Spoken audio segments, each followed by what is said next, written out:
मूर्ख बहू अपनी सास का कैसे ध्यान रखती थी। एक था बनिया, वह व्यापार के लिए प्रदेश जाने लगा। जाते जाते उसने अपनी बहू को बुलाकर कहा, मैं प्रदेश जा रहा हूँ, तुम अच्छी तरह रहना, बच्चों को भी संभालना, अपनी सास का भी अपने बच्चों की तरह देखभाल करना, याद रखना माँ से कोई भी काम मत करवाना। बहू ने कहा, ठीक है, मैं आपकी बात समझ गई, मैं वैसा ही करूँगी जैसा आपने बोला है, आप आराम से जाइए।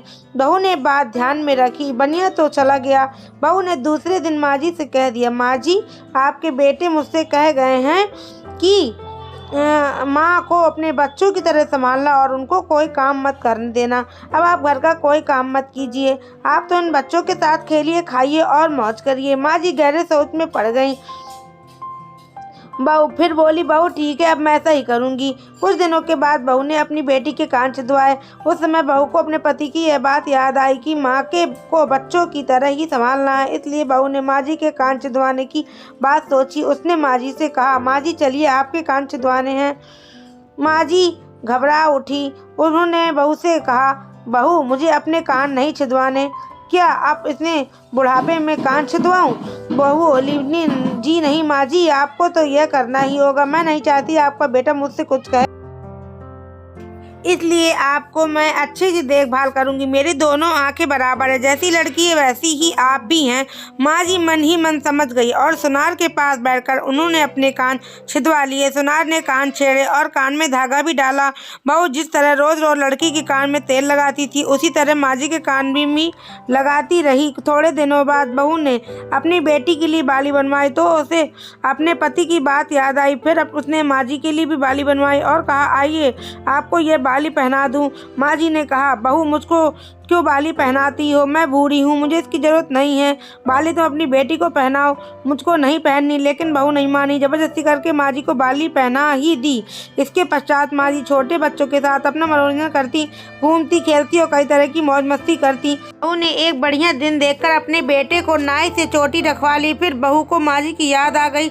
माँ जी बच्चों के साथ खेल रही थी। उन्हें वहाँ से बुलवा लिया और कहा, माँ जी आइए, नाई के सामने बैठिए, अपने लड़के की तरह मुझे आपके सिर पर भी चोटी रखवानी है। जब गोविंद की चोटी रखवाई है तो आपकी क्यों न रखवाऊं, इसलिए आप जल्दी आइए।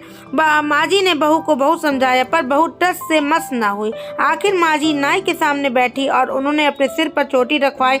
बहू ने गोविंद को और माँ जी को जो बोला वही किया उनके साथ। बाद में बहू रोज माँ जी की चोटी में तेल डालती, चोटी गूंथती और सर पर ओढ़नी डालकर माँ जी को बच्चों के साथ खेलने के लिए भेजती। जब खाने का समय होता तो बहू उनको आवाज देकर बुलाती है।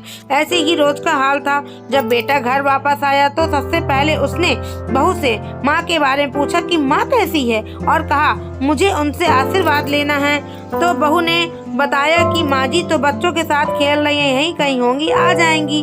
बेटे ने पूछा, क्या कहती हो माँ, गली में खेलने गई है? गली में तो बच्चे खेलते हैं, क्या बुद्धि माँ कहीं खेलने जाती है? बहू ने कहा, मैं तो माँ को खेलने भेजती हूँ, आपने नहीं कहा नहीं था कि माँ को बच्चों की तरह रखना? मैंने तो एक लड़की की तरह ही माँ के भी कान बिंधवाए हैं और कानों में बालियाँ भी पहनाई है। जब लड़के की चोटी रखवाई तो मैंने माँ की भी चोटी रखवा ली थी। और जब मैं सबको खेलने भेजती हूँ तो माँ को क्यों न भेजूं? मुझको सबके साथ एक सा व्यवहार करना चाहिए ना। पति समझ गया, उसकी मूर्ख स्त्री की अकल का दिवाला निकल गया है। बाद में पति के कहने पर बहू ने माँ को पुकारा। माँ जी गली में से खेलती खेलती आई और अपने बेटे को देखकर उसकी आंखों में आंसू छलछला आए। माँ की हालत देखकर बेटा भी दुखी होता। बहू की मूर्खता के लिए बेटे ने माँ से माफी मांगी और बहू को उल्टी सीधी सुनाई। दोस्तों, अगर आपको मेरी कहानी पसंद आई हो तो प्लीज़ मेरे चैनल को सब्सक्राइब करिए और कमेंट में बताइए मुझसे ये कहानी लिखने में कौन सी गलती हुई है, तो मैं अपनी गलती को सुधारने का पूरा प्रयास करूंगी। तब तक के लिए जय हिंद, वंदे मातरम।